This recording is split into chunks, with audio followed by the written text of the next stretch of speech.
More than 10.5 million black women were employed, but by June, that number dropped below 10.3 million. That's a loss of more than 300,000 employees in just months. Some of that job loss can be attributed to cuts in the federal workforce and the dismantling of DEI programs in the public and private sectors. Don't get it twisted. If you are a U.S. citizen, American, educated, head of household, or paying most of your bills, you work in federal government or had aspirations of working in federal government, then you need to be paying attention to this. 300,000 black women are out of the labor force within 3 months. And if you're thinking, well, I'm not a black woman, why should I care?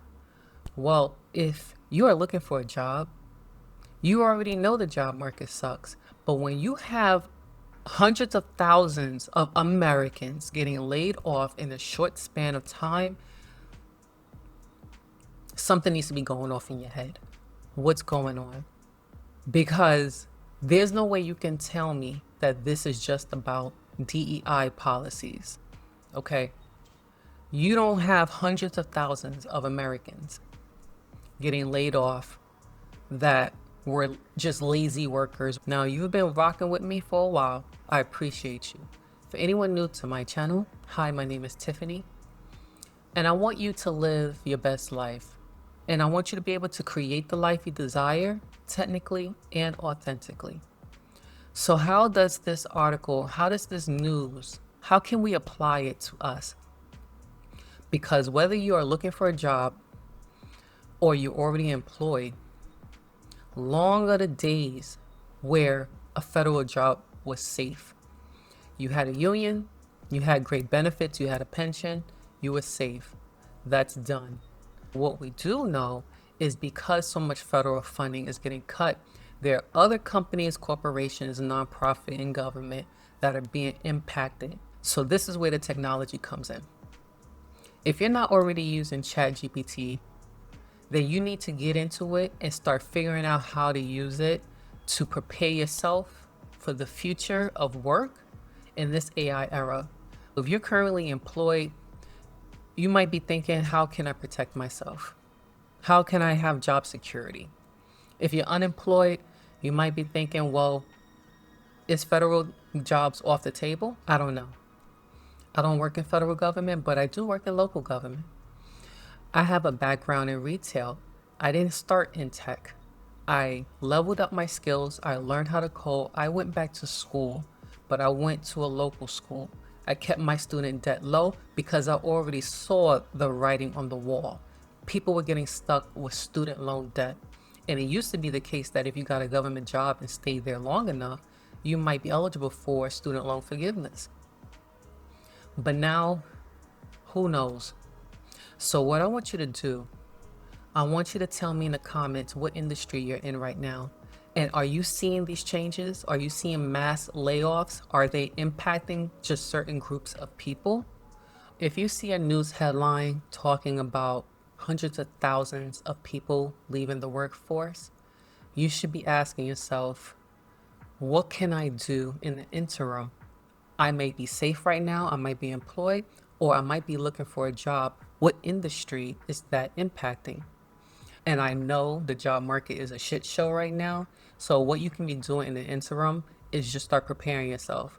What I did was go to my local library, went onto the website to discover what resources and online tools that I can use to upskill for little to no cost. You may not even know this, but you might be eligible for using Coursera and getting some of those courses for free through your public library. That's your assignment this week. Contact your local library and find out what online job training is available for little to no cost. Then I want you to figure out what companies, what skills are in demand, and start figuring out how you can complement your skills. Now, if you discover that you already have everything, but the companies are not reaching out to you, then it might be time to start looking at how you can monetize your hobbies. Now, you can't tell me there's nothing about you that someone will want to know. I know We don't want to have to work 2, 3 jobs and hustle. I'm so against hustle culture, believe me. But I'm also realizing that the old days, and when I say the old days, I'm just talking about the 90s and the early 2000s, where you can just get a degree or go through a boot camp or just get on the job training and be set for life. Those days are gone. As much as I don't want to have to figure out some other way to monetize my skills, this is a great way to introduce technology into the equation too and make AI work for you. Figure out what skill sets you have, what talent you have. If you don't know, you can ask ChatGPT to ask you about your likes, dislikes, wants, strengths, or weaknesses, and so forth. I did this with my ChatGPT and I got some amazing results. If you've ever taken a personality quiz like a Myers-Briggs or Strength Finder, then you can use ChatGPT to say, hey, can you ask me 20 questions that are inspired by these popular personality tests to help me gauge what talent I could possibly monetize? I want you to be able to take the resources that are available to you and figure out how to best position yourself to be one step closer to living the life that you desire. And we're going to figure out how we can do it without going insane. We're going to maintain our sanity. We're going to prioritize our health and our wellness. I want you to think about what can you do either this week or this month to bring you one step closer. It may not even be upskilling. It can just be how to stop yourself from going crazy with all the madness right now. Because if you are going through a depression, then that's going to reflect in your body and it's also going to reflect in your communication. You don't want to walk into your interview with that cynical attitude. We're going to have a mindset where we're thinking about, well, if this door closed, what other new opportunity can I get into? Where can I look now? Change is hard.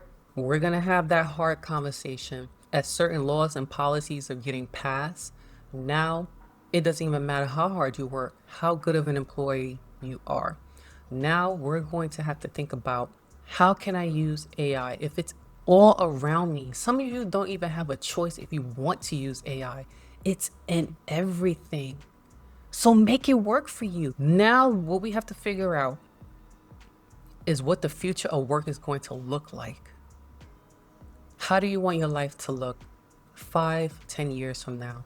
Because what you do today and what you don't do today is going to determine that.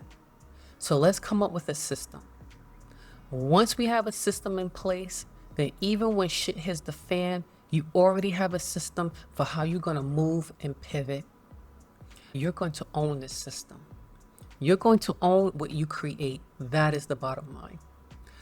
We are losing power when we are solely dependent on that employer for that one source of income. We have no freedom there. We're going to work on how can we take back our power and our freedom. I sure hope that those 300,000 Black women will use this opportunity to figure out, now I can use that time to focus on my business.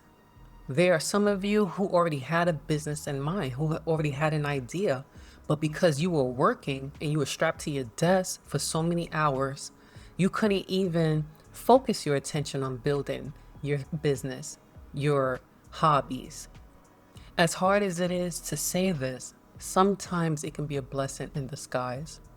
This is why your system has to be strong. That includes your financial literacy, paying off your debt, having little to no debt, saving your income, living below and within your means. That might be moving back in with family, getting roommates. So what's your take on this? Drop a comment if there's another topic you want me to unpack. Let's keep the conversation going. Like and share with a Black woman you know to get her perspective. It might surprise you.